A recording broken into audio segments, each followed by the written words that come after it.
Hi, so my name's Jim Wilcon. I'm from Needham, Massachusetts, and in high school I played three sports: football, wrestling, and lacrosse. And I currently coach two sports: football and lacrosse, at the high school level. And an interesting fact about me is that I love ice cream. Love it. Man after my own heart. Thank you. All right, next on my list is Jojit, which I'm probably pronouncing wrong. No, that was pretty good. All right. Excellent. My name's Jojit Cornell. I'm from Lubbock, Texas. I coach volleyball at Texas Tech University. And the thing about me is my favorite restaurant in Los Angeles is Lucky Boys in Pasadena. All right, what kind of food do they have? Breakfast burritos. Love it. All right. That has become the pre-swim team breakfast of choice in my house, breakfast burritos. Yes. All right, Katie. Hello. Are you talking me, Katie, right? Yes, you, Katie. Okay, I'm Katie. I actually work for PCA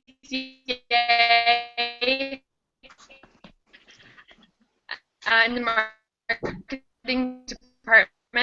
So I'm responsible for all email marketing and website work. I've decided in front of the computer, so this is sort of ironic. We're now sitting in front of the computer. I played lacrosse, and then I coached for Wellesley College after graduating. And I have my master's in sport management. And an interesting fact about me, I came straight to this from swimming in the ocean. So my hair is a little wet because I'm on Long Island on vacation with my family. Oh, awesome. Well, thanks for joining us. I'm thinking you're out in California, and you're like, here I didn't realize you're in New York. Just for this week. All right. Well, thanks for joining us. And Casey's actually going to help us out. Casey is the mastermind between all of the internet resources that PCA uses. So we're going to do a little bit in a few weeks. We're going to talk a lot about some of the resources available. So Katie's going to help us out with that too. I am by no means the expert, and she is. So she's going to help us out on one of the Hangouts just to talk about all the resources that are available, because since Katie's come on board, it's just amazing if you haven't had a chance to check it out yet. All right, Laura. All right, my name's Laura Keene. I live in Colorado Springs, Colorado. I played soccer at West Virginia University, and I still coach. I've got a women's semi-pro team, a U14 girls soccer team, and then I run a business where I teach soccer to 2 to 8-year-olds. So I pretty much cover all the age groups there. An interesting fact about me is that I have moved 15 times in the last 10 years. Wow. That's a lot. Are you going to stay put in Colorado for a little while? Yeah, I've actually been here for a year and a half, which is like longer than I think any other place. So that's great. Cool. My husband was a swimmer at West Virginia. Oh, nice. Yeah, very cool. Go Mountaineers. All right. Yes, go Mountaineers. All right, Rachel. Hi everyone, Rachel Zeman. It's funny you say that because I moved 14 times the last 10 years, and now I'm actually down in Southern California. So I'm in Huntington Beach, California. I don't currently coach a team, but previous to that I was a college coach for 4 years, and then previous to that I was a Division I basketball athlete. Love sports of all kinds, but generally enjoy basketball the most. Probably an interesting fact would be that I am an identical twin. That is very cool. All right. So you played basketball, did you say? Yes, basketball in college and then track and basketball in high school. Okay, cool. The interesting thing about these Hangouts is that I have no idea what size any of you are, if you're short or you're tall. And I had the opportunity in April to meet Hillary Bach, who's one of our trainers, and for some reason I just didn't realize that she was going to be tall, and I was introduced to her in April, and I would say she's on a short day, she's about 6'1", and she walked into the room and I was like, oh my gosh, I had known her on Hangouts for so long, but I had no idea she was so tall. So you could be 6'5", Rachel, for all we know. So thank you. All right, Ruben, do you want to say hello? You have to unmute. Hi, I'm Ruben Nieves, PCA's Director of Training. was a pleasure getting to meet several of you over the phone, almost all of you. I live in Clovis, California. My sports background is primarily as a collegiate volleyball coach. And an interesting fact about me is that I have coached with and against Joe Jitt, and I have played golf with and against Joe Jitt. So we're definitely not going to be win at all costs to find out how those contests ended, are we? No need to know the results, the scoreboard results. Do you agree with that too, Joe Jitt? Maybe not. I agree. We burn the scorecards. Not in your hearts, though, right? Not in your hearts. All right. Next we have, if you don't mind unmuting, Ruth.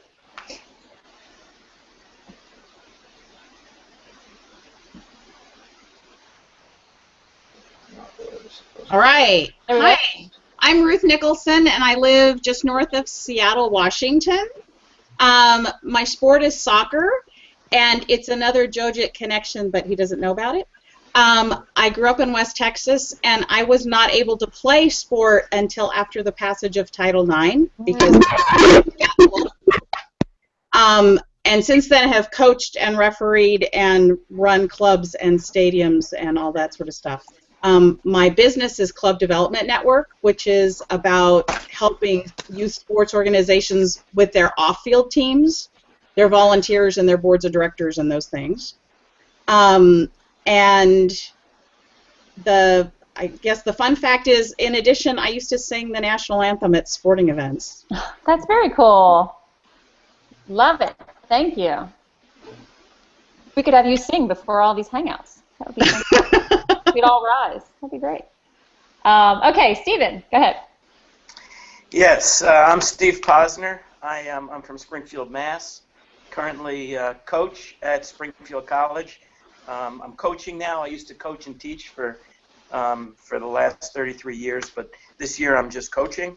An interesting fact is my son just came back after teaching English in Korea for 2.5 years, and he had a great experience traveling the world and teaching out there. And since we're picking on Joe Jitt, I have a question for you. Yes, sir. Yeah, my one of the guys on my team who graduated coaches gymnastics at Lubbock, Texas, since I heard that's where you're from, and his name was Omar Loya. Do you happen? He coached at the high school. He was the gymnastics coach. I do not know who Omar is. Oh, you do? I don't. I'll have to look him up, though. Oh, okay. Just wondering. Yeah, he's. I see him at Boys Nationals, and he's from Lubbock, Texas. Okay. And I believe that's the high school he's coaching at. Okay. Okay, just wondering. No, that's great. And your sport is gymnastics, correct? Yes. Steve? Yes. Okay, cool. Thank you. And Wendy. Hey, everybody. I'm Wendy LeBolt. I'm in Herndon, Virginia, which is 27 miles due west of the White House. My sports in high school were softball, swimming, and tennis, and I picked up golf my senior year, which is what I played in college.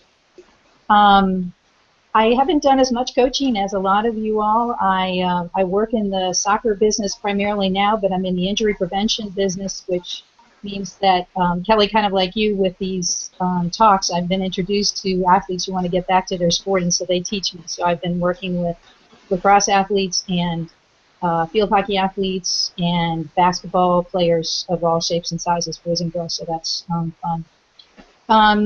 Fun fact about me, I have 2 new puppies. A mini golden retriever named Lily and a crazy Brittany Spaniel named Buddy, and he was born on the 4th of July. Wow, that's fantastic. Thank you. And I know a lot of you got to read my bio. My name is Kelly Kratz. I live about an hour west of Philadelphia in a little town called South Coventry. And my sports background was gymnastics as a youth athlete, and then I played field hockey, basketball, and lacrosse. Now in my adult years, I love yoga and cycling, and I play competitive volleyball. And my fun fact is that I am the parent of 4 daughters, which is really exciting. My daughters range in age from 15 down to 8 and have pretty much covered every sport that has gone along. And now the interesting thing for me, and we're going to talk about in a little bit, is that statistic that we always say in PCA, about 70% of kids dropping out of sports by the age of 13. I can see my oldest 2 starting to choose which sports they want to play now, and it's getting to be a little hairy. So it's I'm living what I've been preaching for 6 years. I've been with PCA since 2009, so it's been an interesting year and summer so far. So we'll talk about that a little bit later. All right. Well, thank you very much, guys. I encourage you to, as I said again, read everybody's bios. But if this time works for you, then that's great. I'd love to see you all on the Thursday call. A lot of times what we have is there's like a Monday night crowd, and then there's a Thursday crowd. So if you can ever swap Hangouts and get on a different one, it's really neat because then you get to know different people. But just to let you know, I do record these calls. George, unfortunately, I started recording after you got on, so we might have missed the first of your introduction. But so if you ever have to miss the weekly Hangout call, I do have it recorded. I can send you the link the next day so that you can just watch it. So I understand it's summer. I appreciate your time a lot because I know it's hard to fit in these type of things. So that being said, I wanted to just take about 5 minutes to talk a little bit about the course logistics because I know some of you have been, shooting me emails, a little bit of confusion about things. So I just want to sort of go through what this course is about, what my expectations are, and then answer any questions that you might have, just real briefly. And Ruben, as I said, Ruben is the director of training, so he can probably answer some other questions as well. Basically, this course is designed to get you ready to present a double goal coach workshop. Now, that being said, that seems obvious. The part that's not obvious is that in the past we've gone about this many, many different ways. We've gone about this through getting you to give up an entire weekend and read the Power of Double Goal Coaching book, and then you would come to a clinic basically for 3 days, and we would have you just practice presenting and practice presenting. Well, being an educator, I was an elementary ed teacher for many, many years, and being human, I found that a lot of people procrastinate, and if I tell you that in 3 weeks you're going to go for an entire weekend and learn material, a lot of people wait till the night before, and then they just weren't ready. So I know learning styles of many people, and spreading things out over a 6-week period and having you actually spend a whole week on one of the principles really gives you the time and the opportunity to learn the material so that it's not something you have to memorize, just becomes part of you. And one of the neat things that I've found in teaching this course, this is the 6th round that we've done, is that a lot of people that are going through this course concurrently while they're coaching have said to me, it's really neat when the week we were focusing on filling emotional tanks, I was such a great tank filler as a coach that week. Like they were actually using it on the field right after the course. So they were able to come up with great examples just based on what we're talking about. So hopefully that's what I want you to get out of this. This course is not necessarily like a pass or fail. I don't want you to worry about, oh my gosh, I didn't do the question by Monday. And everything that we do in this course is for you to gain experience. The questions are based on bringing out your real life coaching experience or coaching experience from others, or when have you seen these tools used? Because in a workshop, coaches, as you know, you guys are coaches, you have been to countless coaching clinics. You've sat in the chair, you've had death by PowerPoint, you've been lectured up and down, and the things that you remember are the actual live stories about real athletes and how your coaching style or some of the things you've tried have changed them. All coaches come to workshops because they want to be better. They want to be better, number one. Number two, they want to win more games. And that's what we're all about. So one of the ways to do that is to connect with them through actual experiences. So yes, the Power of Double Goal Coaching is our content, that book, and that's really important. The slideshow is extremely important. However, what we really want you to do is engage the audience in a way that they're not going to forget. And they're going to walk out of your workshop and say, wow, that person just set me through a whole idea. I just have ideas all over the place on how I can make my team better. And that's really what we want. So as I said, the 2 weekly discussion questions are to pace yourself so that you can focus for 1 week on what we're talking about. If you want to do them both in one night, that's fine. If you want to spread them out, that's fine too. I put down that I'd like them due by Monday night, just so that it doesn't, they don't build up. But if you're on vacation or you're away and you have to do 4 the next week, that's fine too. At the end of the 6 weeks, after having the discussion questions each week and then the Google Hangouts, the Google Hangout is where I literally go through how to present the workshop. And I do it a lot of how I do it, but I also bring in a lot of examples that I've heard from other trainers. And I do it this way so that you can see the PowerPoint. Many of you don't have access to having your computer up for a Google Hangout and having your PowerPoint available as well. If you do, it's great. But if not, I have it here, and I go through each of the slides so that you can see what's coming next. And this is how I do it. So if you have any questions about the PowerPoint, it'll be here. I'm going to send each of you the PowerPoint files next week, and I'm going to send them in a Google Drive format. So you're going to get an email to you that says, the PowerPoint for the Power of Double or the Double Goal Coach workshop has been sent to you, and I'm either going to send it in Mac format or in PC format. So just make sure if you go to try to open that you open it up in a Mac if you have a Mac computer or a PC. That way the videos will work as well. So I'm just putting that out there. I'm not sending that to you next week. Some of you asked me about the smack recipe because I said that was going to be in there too. The syllabus that I sent is really a guide. I really try very hard not to overwhelm you with 50 million emails. So that's why I was kind of pacing. I didn't just want to keep sending and sending and sending. That being said, some of you I know have probably gotten 25 emails already, and you might have overload and not read them. You can either ask me to change your settings. Just send me a quick message that says, please change my settings so that I will only receive 1 email a day. You can get a summary of everything that happened in the course, so you'll receive 1 email a day that has a summary. If you like to see every time someone in this course answers a question and you like to have their answer emailed to you, then just leave it the way it is. And the other choice is to turn off all email completely. So if you turn off all email completely, then you access the course through the Google website. And that I can help you do that if you haven't figured out how to do that yet, which I think most of you have. But you can go on the website, the Google group, anytime you want to, and you can see what people have posted. So those are your 3 options. You can get every email, you can get 1 a day, or you can get none. You can change those settings yourself on your account, but if you don't know how to do it, send me a message and I can do that for you, because I don't want anybody to be turned off to, I've gotten 35 emails already today and I'm not even reading them. Does that make sense? Thumbs up if you're still with me. Okay. Thank you. All right. Now, the end of the 6 weeks, our goal is for you to present 20 minutes of this workshop to Ruben, myself, and or Eric Eisendrath, who's the other lead trainer, during a video Google Hangout. Now, again, some people have said, oh, it's kind of awkward to be presenting on a Google Hangout. You're going to watch me do it 6 times over again. So we get it that it's not a live audience, but it's a great way for us to see how much you're prepared, some of the ideas that you have, how you're going to engage the audience, and just a little bit about your personality. So that's the first step after the course, is you present to us for 20 minutes, and then we give you about 5 to 10 minutes of feedback. And then from there, if we feel that you're strong enough to be go on to the next step, you become an associate trainer. And an associate trainer will go out and present a portion of our workshop, usually about a 20-minute portion to a half-hour portion, with a veteran trainer, with a certified trainer. If at that point we feel that you're ready to go, then we might say, you know what, Joe is great, he's ready to go. Let's get him in front of a live audience and we can start assigning you to do workshops.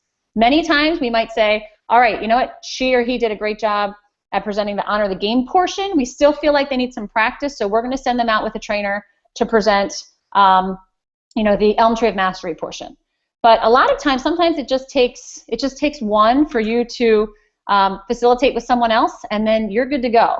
That hasn't been the way in the past, but that's what we've been doing in the last couple courses, and we've had a lot of success with that. Now, if we say, yes, you're good to go, you're ready to go out and present on your own, the very first workshop that you do solo, you present the workshop from beginning to end, but we have a mentor trainer there with you, just in case something goes wrong. It's just a little support. We like to support you in your first time. But then, after that, you're on your own. You're certified. You can apply for workshops, and you can hit the ground running. So, that being said, I'm going to pause for a minute. I always say, at workshops, we don't want you to talk too much, and then I spend 45 minutes talking on these Hangouts. Does anyone have any questions just about logistics of the course or how any of that works? Ruben, you have a question? Yeah, Kelly, you mentioned the SMAC recipe. Yes. Do you mind if I say something about that? No, that's fine. Go ahead. Okay. SMAC stands for specific, methodical, and consistent. And in Kelly's email to you all, pointed out this comes from Jim Collins' book, Good to Great. Jim studies great organizations and things that they do that separate them from pretty good organizations or mediocre or even bad organizations. And one thing he discovered is that these organizations have a recipe for success that they can evolve and change, but that they adhere to.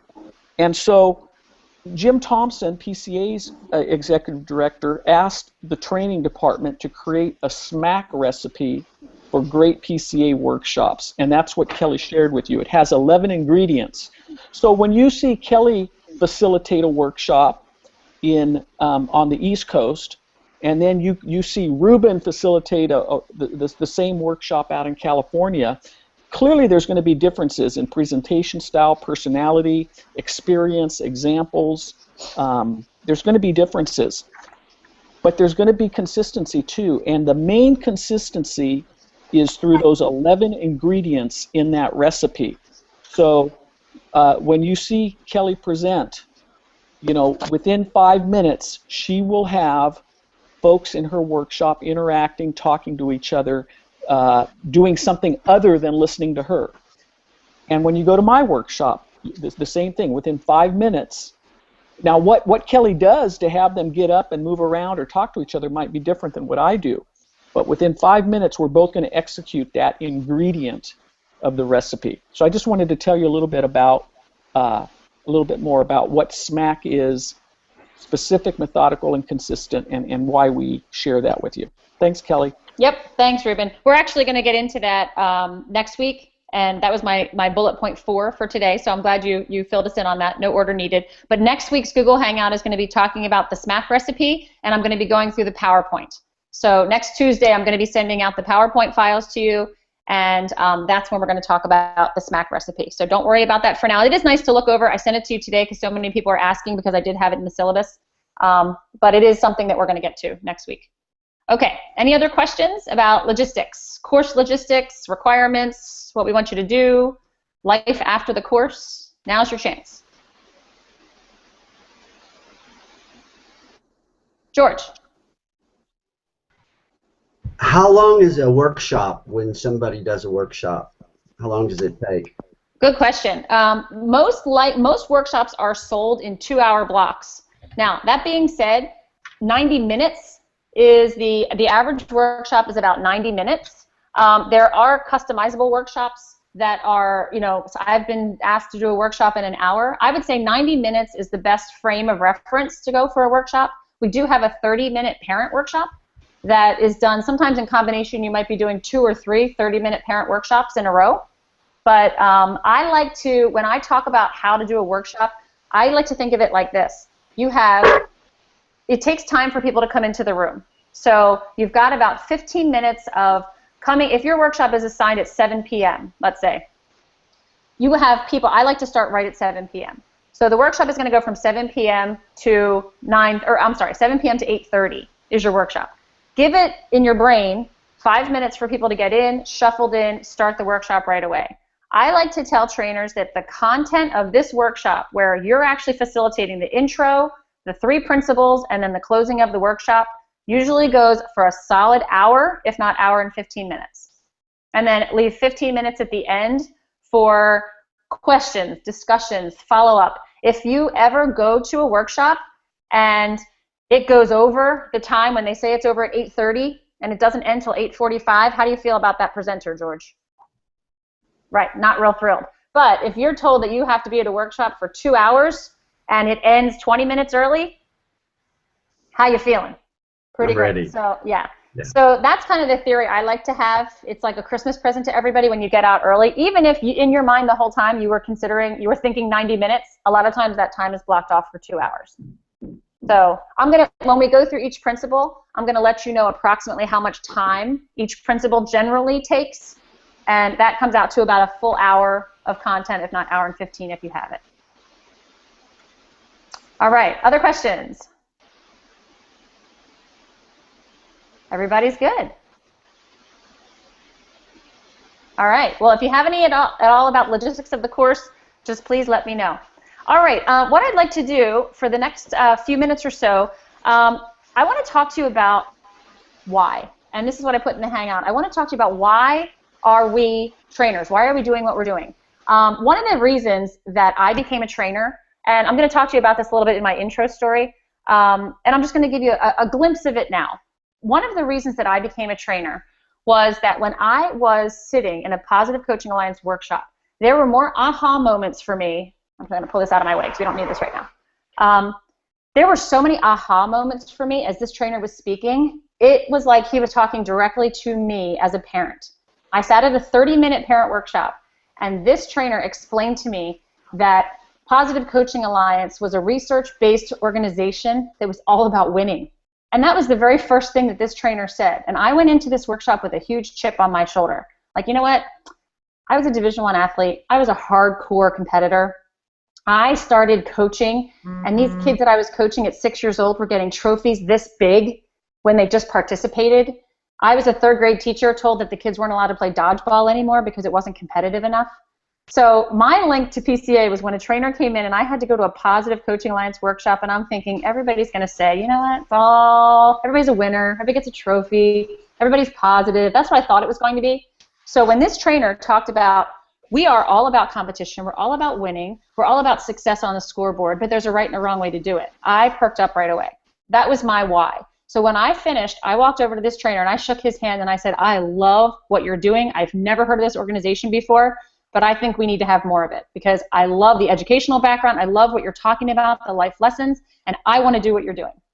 And he said, great, call Eric Eisendrath, we want to get you signed up. So that was my passionate why in one sentence was because I thought competition was being taken out of sports, and I wanted it put back in, but I wanted it put back in the right way. So that's why I'm here. And I just, ever since, I've just loved everything else I heard about PCA. I absolutely loved. What I would like to find out from you, and this is a tough thing. I want you to tell me just 1 or 2 sentences. What is your why? Why in the world would you want to subject yourself to walking into a room of 30 to 100 coaches that probably don't want to hear what you have to say? Some of them have been coaching for 30 plus years and they are experts, and you're going to walk into the room and tell them that you have a better way for them to coach. Why in the world would you want to do that? So I would like to hear, not a well thought out, doesn't have to be a researched answer. I want to hear your gut answer. Why would you want to do this? Wendy, can I start with you now and go this way? Somehow I thought you'd start with me. Yeah. Huh. It's a good question. You can pass too, and we can come back to it if you want to, but I think you can handle it. So going first means I don't get to steal anybody else's answer. Oh, well, I believe that the coaches that I work with are trying to do it the right way, but they don't have the tools they need to execute it in a positive way that they really would like to. And I think they would be happier with the outcome if they use the techniques that the PCA supplies. Great answer. I like that. So you like the tools. Perfect. Steve? Yeah, because well, I got involved coaching my own son, and I just saw some things that were done were really turnoffs. And like when my son played, age group travel soccer, the coach saying, "Oh yeah, you're going to get a scholarship if you keep up," and quit all other sports. And it was just it was just so out of context, so ridiculous. And I had been to all kinds of youth sport clinics, and never once they talked about what we're supposed to be doing for kids. It was all just technique, and it was just out of context. So I read a little bit about this organization and thought it would be good to learn more about them. All right, thank you. Ruth? Hi, I think it's a community that helps our athletes be better, and a coach is a huge part of that. And you start with where the coach is, and it's about how can you get better given your expertise and where you are today. So it's not a message of you're doing something bad or you're in the wrong spot. It's let's take the gifts you have now and make them better for your players. All right, thank you. Well said. Ruben, do you want to tell everyone your quick why sentence about why you're here?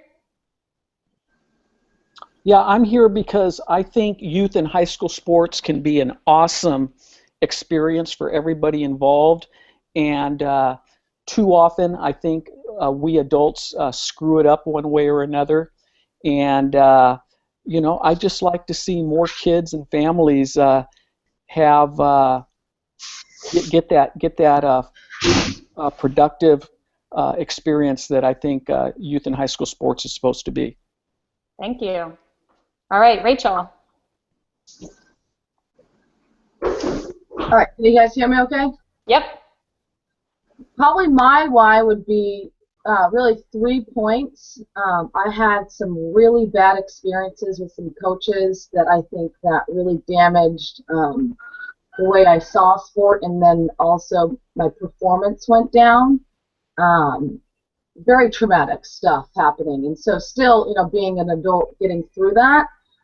So I just know how powerful a good coach can actually, for an athlete, make them better, and I've had several really good ones, so that'd be one way to be able to give back and help coaches. The secondary would be, I wish I would have known the stuff that you guys are teaching, because I know I would have been a better coach, which excites me. I'm single, and when I do have kids, that this group that I'm on, it's really, I'm getting the chills because I want to learn how you guys as parents are, you know, coaching your kids and being a competitive athlete, how you handle those sorts of circumstances. So I'd say those are pretty the 3 areas why I chose to follow through with this. Thank you. Good reasons. Laura? I think for me, like, the biggest why would be when I think of the greatest times that I've learned the most have been through sports, and I think it's a great opportunity to experience adversity in a safe way. And so I feel like if we're not giving kids that opportunity, or they're having a negative experience they're getting out of sports, then they have less opportunities to experience adversity. And I think today parents and society is doing everything we can to protect kids from adversity, and I think sports is the safest place for kids to experience it. So that's why I want to be a part of PCA, because I feel like we could impact coaches so that they can keep more kids in the sport. All right, thank you. I actually lived that adversity this morning about an hour before this Hangout started. So yes, it does come in handy as a parent, I will tell you. Katie, go ahead.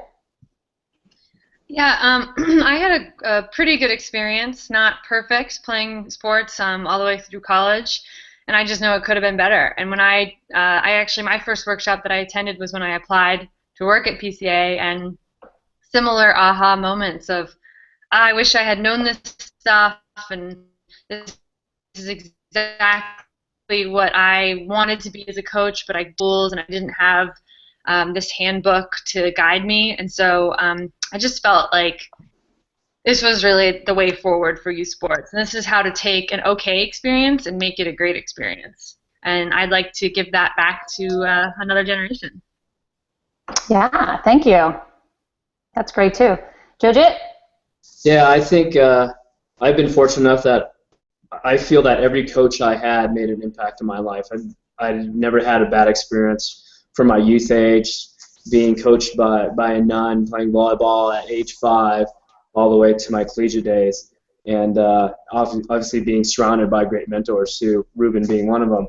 But you know, one thing that really hit me, and I wrote it on the post, was watching my son just lose his total joy in the sport of basketball from a specific coach. So from 2 extremes, it's one of those things that I know I've always wanted to give back, but to see the extreme of someone totally losing their joy of basketball was heartbreaking. Amen. I hear you. Thanks. And George? I could take a little bit of everybody here and just say, yeah, there's aha on every one. I've been a volunteer coach, private schools and associations for the last 20 years, and probably for the last 5 or 6, I've just seen an increase in the negativity, and everybody already knows the facts about why they quit of parents and coaches, and I just started looking because I felt I felt helpless and didn't have anything to go to because as a rec coach there's not a whole lot of go-to people, and so I searched and read and through John O'Sullivan's Changing the Game, I got the link to Positive Coaching Alliance, and then I started getting the Facebook pump, the Facebook posts every day, and I was just like, oh man, this is, and it was just like a relief that somebody was feeling the same way, and then knowing that most of the people and the parents and the coaches don't have a clue what it looks like, as far as the impact that they make, the parents, the coaches. I don't think they're aware, and I think something like PCA can actually make a huge difference. Even if you're just getting one kid per season, I just think it's, or one parent or one coach, it's a success. So, and I think you can get a lot more than what I just said. So. All right, thank you. And Jim, I know you were kind of in and out. If you don't mind, we're just mentioning our why. Why do you have interest in becoming a trainer for PCA? Just in 1 or 2 sentences. Can you hear me? Yep. Okay, sorry. Yeah, I'm sorry. I'm really just frustrated with my internet connection, so I only hear half of what you're saying. Why would be because I've seen too many kids, quit sports at the youth level or at the high school level because they didn't have a positive experience, or I've seen too many coaches coaching, the old school mentality and still having, the mentality of, well, that's how I was coached, so that's how I'm going to coach mentality. So I wanted to, change that as much as I could by educating coaches in my area. All right, thank you. Thank you very much. I think for some of us, when we go to facilitate a workshop, a lot of us start out by thinking, all right, I have to make sure that the audience knows how great I was as a coach, how great I was as a player. They have your intro that you wrote, your bio that you wrote, and that's important for credibility because you want them to realize that you do have some sports background. But I'm telling you from the audiences that I've been in front of, what you just said is your why is so much more impactful to an audience than how many state championship banners you have on your wall, because they want to connect to you. That is the #1 thing that audiences say. If you can connect to the speaker, it doesn't matter how many PhDs are next to the speaker's name. Connection is more important. So I don't want you to ever lose sight of why we're doing what we're doing.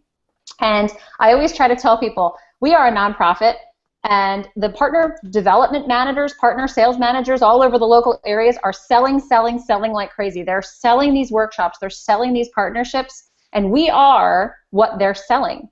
We are the product. We are the face of PCA that's getting out there and talking to people and educating them on all of these research-proven methods. However, if you present a workshop as if it were a sales pitch, we're going to turn people off. We want to present a workshop to get ideas from them.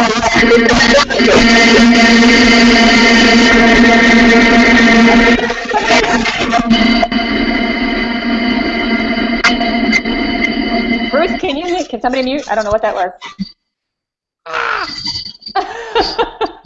I didn't need those eardrums. I'm good. Is that you, Dr. Posner? Okay. It's not. Yeah.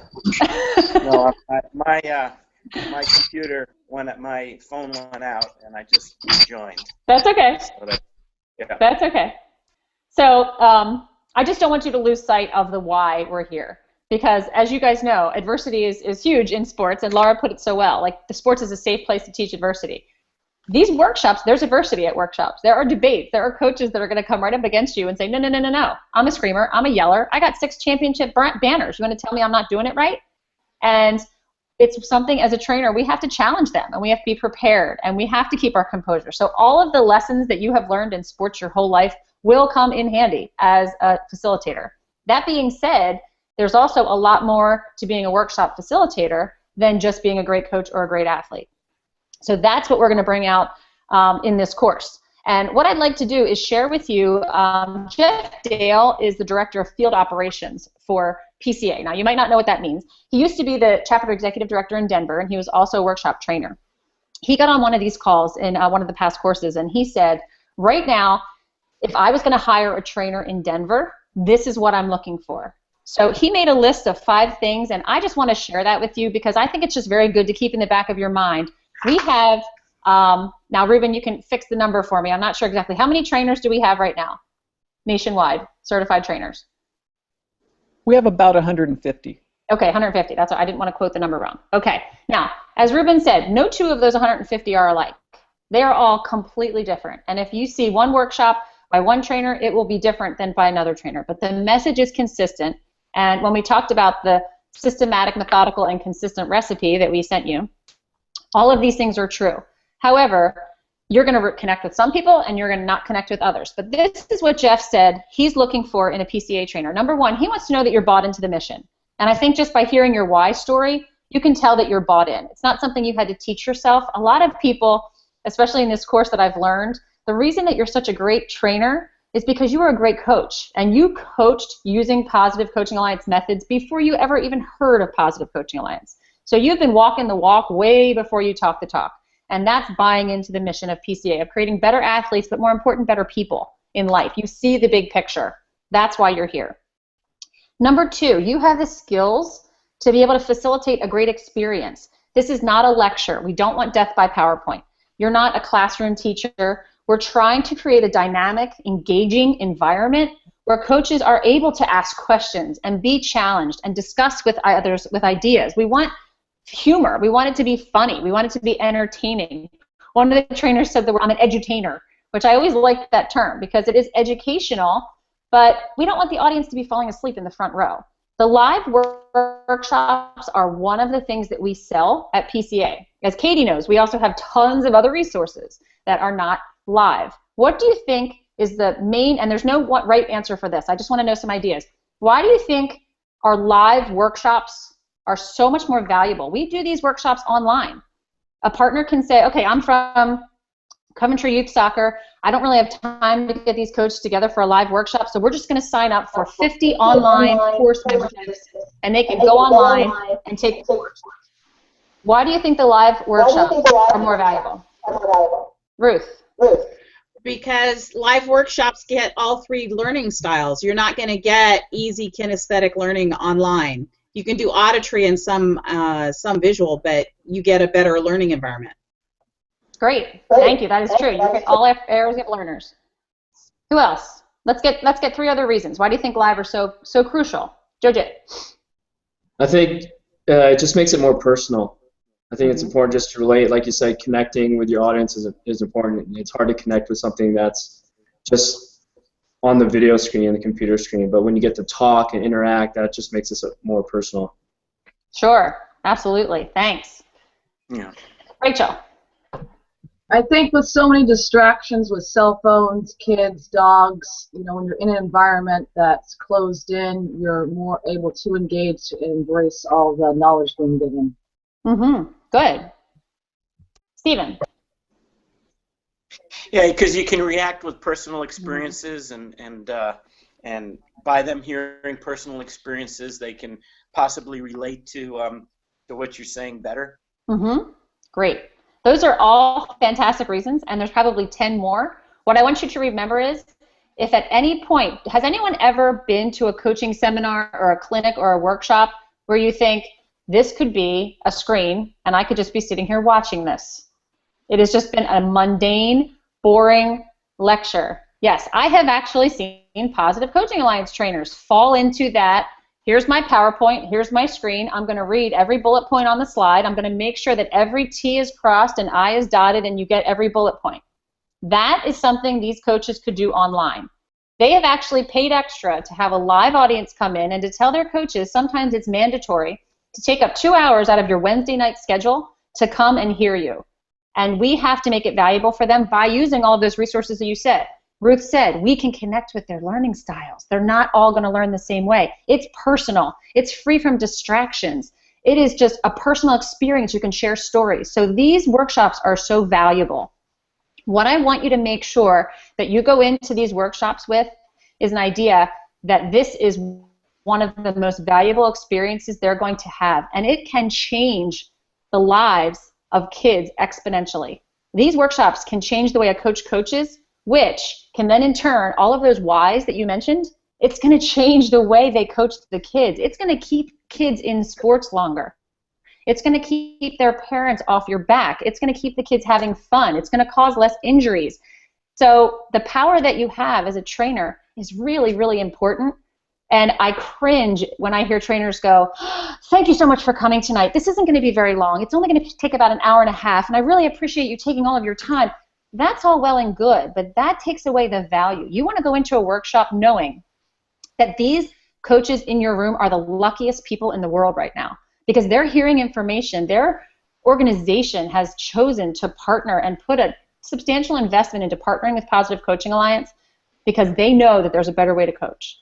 So I think just attitude in entering a workshop is really important. Knowing the why and knowing that this is going to be extremely valuable to them and it's going to change lives is really important. So that was something that Jeff Dale brought up too.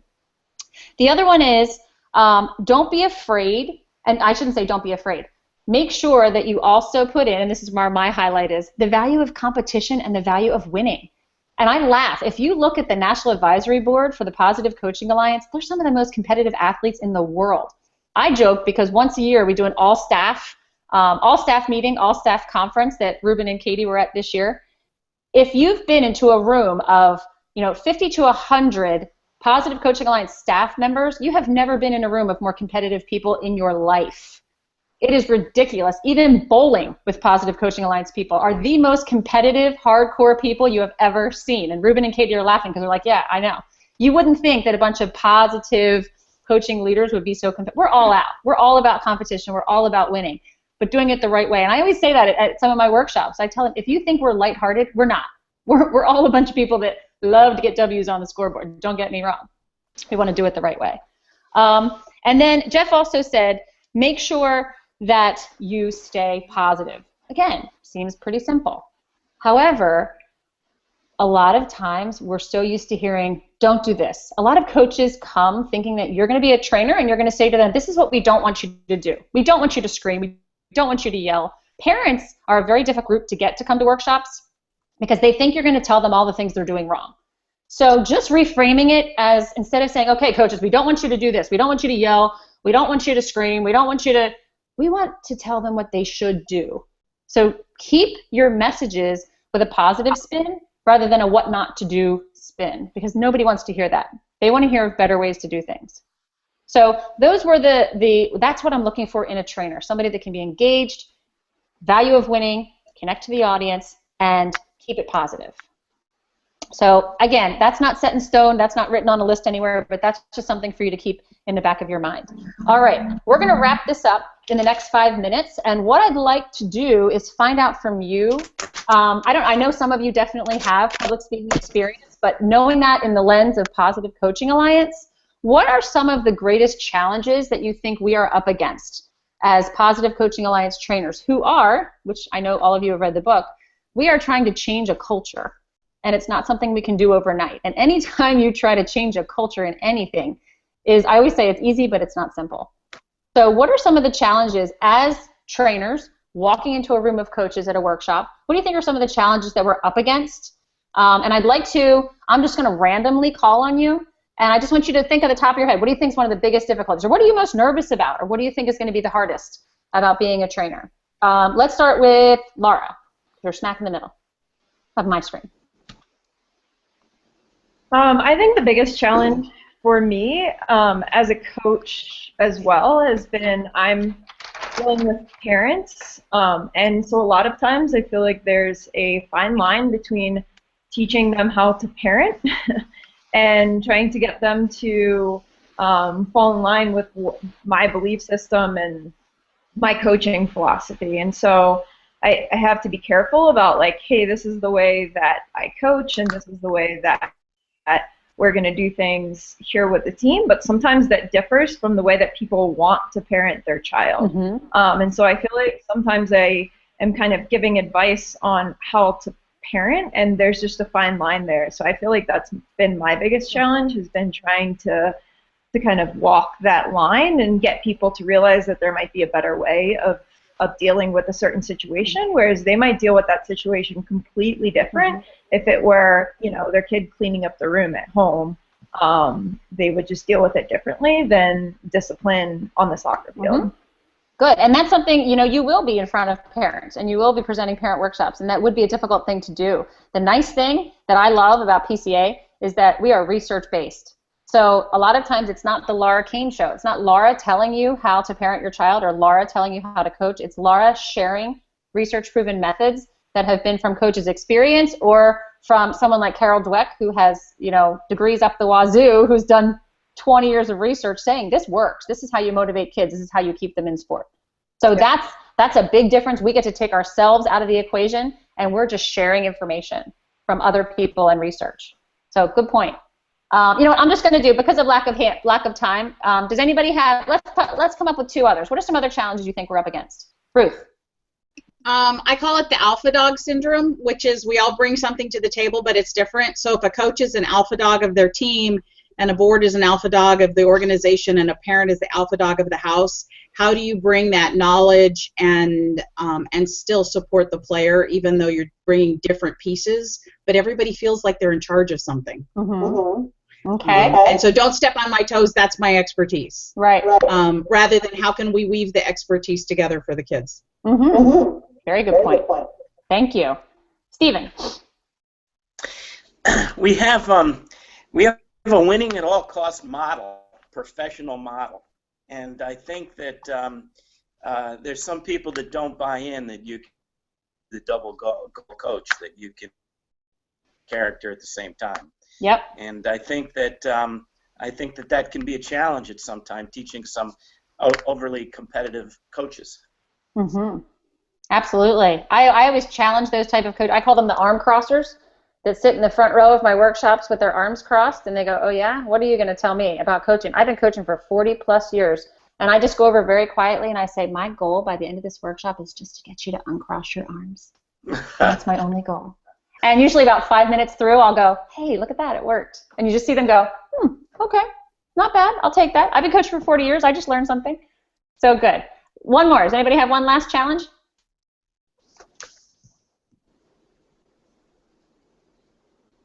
You guys are all confident. Yes, Jojo.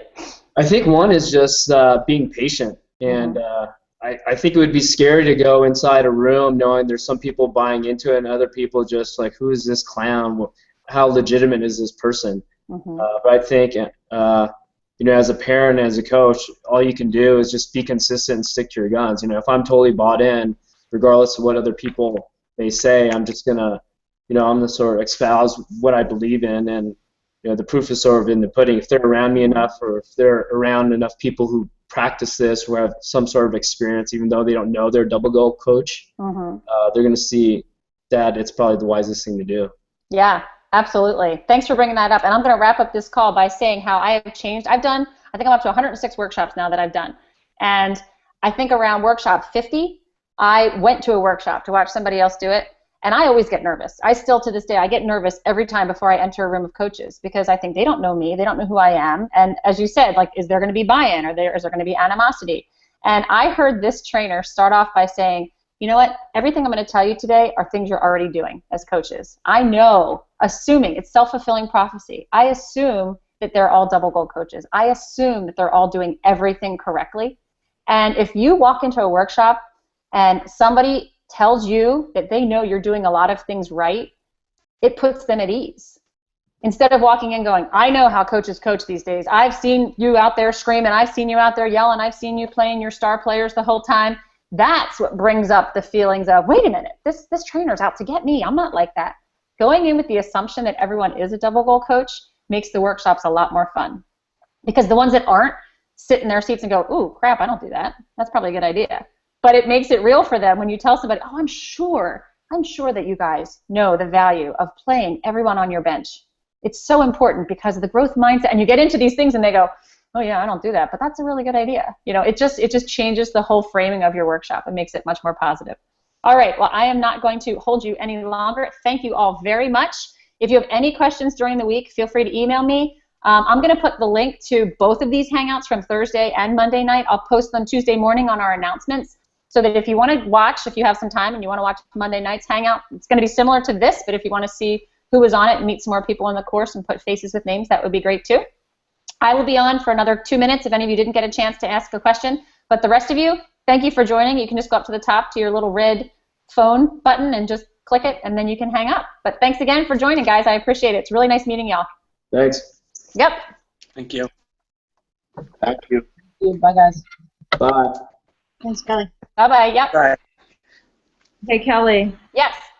I grew up in Pottstown. Get out of here. Yeah, how funny. I played for Coventry soccer. No way. Where did you go to high school? Owen J. Roberts. That's where we are. I know. You said South Coventry, and I was like, no way. Hilarious. What year did you graduate? 01. Oh, one. No way. That's crazy. Yeah, Oh my I had gosh. no idea. You were like, South Coventry, and I'm like, what?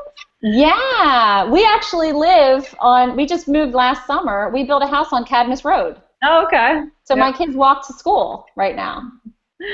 Oh, that's Small world. Hilarious. Oh my gosh. Where did you live? I went to North Coventry, so Okay. I was like, I don't know, Miller Road. Okay. Miller Road is. So did And you play for right Margasuti? on 724 in Miller Road. Did you play for Joe? Uh-huh. Wow. He was my first arm crosser. Yeah, I can see that for sure. Yeah. That's why Yeah. it's so funny, like, just being involved with this is like he was my club coach and my high school coach. You played for So Vincent? Was it Vincent United that he coached for? well, Coventry. So at the Oh, time, it was before Vincent even existed. So he Okay. coached in Coventry, and he was like the lunatic coach that my dad was like, I don't know, on the board at Coventry, and like couldn't stand Joe because he was just a lunatic. And Yeah. Coventry had this like very rec feel to it at the time. And Joe came in and was like, "This is competitive. We have to do all these competitive tournaments," and like it was just crazy. So that was like my coaching role model my entire youth. Oh my gosh. So if you know him at all, you know that's Oh, like. yeah. So it's so funny being involved with this now because that was my only coaching role model. So. Wow. That's Yeah. so funny. I knew so many people that played for him, and then when I had to do a Positive Coaching Alliance workshop at O&J, that was hard because it was people that I live near. But Yeah. I went to Methacton, so I'm not from here. And I didn't play soccer, but everyone said, like, if you can get Joe Margasuti into a workshop, it's going to be amazing. And he was the toughest guy. He sat in the front row with his arms crossed, and he was like, "You want to see my state championship banners? I'm not buying anything you're saying." And I mean, he's the one I think of. But by the end of the workshop, he started like shaking his head, like, "All right, yeah, this is good." And he's like, "You tell me this. I scream my head off all the time, and we win games." And you know what I said to him? I said, "You win games in spite of you screaming your head off, not because of screaming your head off." And I said, "How many of your players are really excited and happy after a loss, that they worked their hardest?" And he goes, "Oh, no, they don't deserve to be happy after a loss." And I was like, "Really?" I said, "No good things happen? No good things happen on the field?" He goes, "Nope, not if it was a loss." And I was like, "Whoo, that is so funny that you played for him. What a small world." Yeah, that was my coaching role model, Kelly. Oh, wow. And he's still there. Yeah, I played with his daughter. His oldest daughter, Ashley, was my year. So, wow. And then he basically like built this club team that was like he recruited players from all over to come to our club team, and then like some of them moved into O&J, and then our high school team won the state championship, but like it was because we all were playing together for his club team as well, which I don't even know if that's like still legal, but he coached both the club and our high school. Did you play with Addie Markley? I know who that is, but no, she was younger than me. Okay, because she was in Methacton. I actually taught her at Methacton, and her parents moved out here so she could play soccer for him. That was the only person I heard. Like, you're moving your whole family to play soccer for him. Like, that's insane. Yeah. And it's oh my gosh. funny because, like, I was just talented. As I played for the boys until I started playing for Joe. So he, like, begged me to come play for them. And, like, everyone thought he was a lunatic. And he was fine with me. Like, he just left me alone. He didn't coach me. He didn't, I was just, like, I could do whatever I wanted on the field. But, like, all of my teammates just got reamed constantly and, hated them. And so I never... I just never had to deal with him like everybody else did because I just got special treatment, which I like knew that was the case. So you know, it was just, yeah, it's interesting now. That's really funny. That was my only role model, and so that's why when I talk about it, I'm just like, I figured it out on my own as an adult. You know, it's not like I had a great coaching role model and like learned this stuff early on. It's just kind of like what you don't do. You know, and there's people that like think that that's what led to their success, and there's so many kids whose confidence was ruined because of him. Yeah, but he has the winning record, and that's the really hard sell, because he wins. And you know, Jim Thompson says in his video, you know, winning is the best deodorant, because there's a lot of things that don't pass the smell test when you win. Yeah. Oh, crazy. Small world. I'm so glad you said that. That's awesome. So really funny. Yeah, I had my girls actually in Coventry soccer until they were about 8. And then I heard about him, and I was like, you know, let's try field hockey. So I've got field hockey players now. Yeah, my dad and him used to like butt heads because he was on the board. I don't know if my dad was the president or the treasurer, but my dad and him